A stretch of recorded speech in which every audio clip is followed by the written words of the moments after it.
département, il a lancé le premier RIP première génération, donc réseau d'initiative publique, fibre, pour fibrer les zones d'activité de la Loire en 2005. Cette délégation de service public arrive à terme en juillet 2025.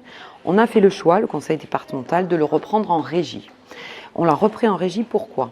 Parce que d'abord, ça nous permettra d'avoir une plus grande flexibilité sur ce qu'on va amener aux collectivités et aux entreprises à travers cette régie en services à haute valeur ajoutée. Donc on parle là clairement d'objets connectés et de territoires connectés et intelligents.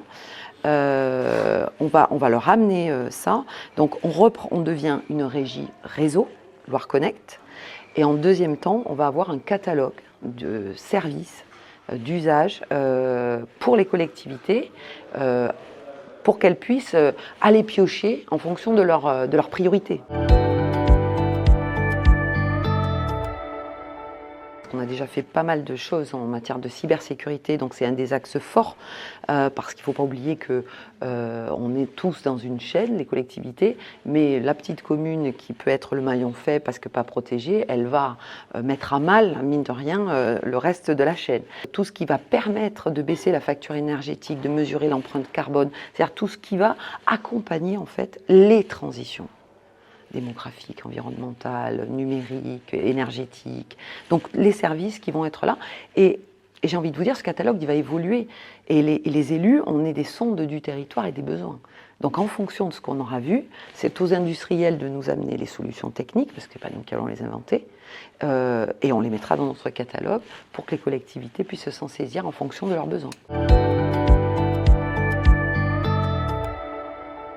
Les élus, en fait, quand ils vont aller sur ces sujets-là, ils vont aller chercher un retour sur investissement financier. Donc l'énergie, par exemple, les compteurs intelligents, l'éclairage public intelligent permet de faire des économies et en même temps au service de la transition environnementale.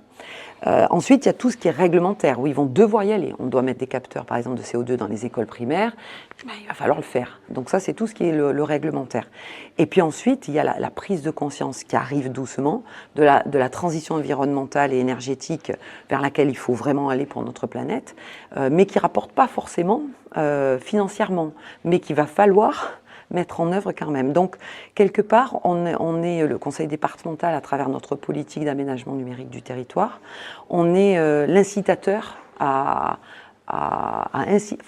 pour faire rentrer les communes dans cette nouvelle ère, en fait.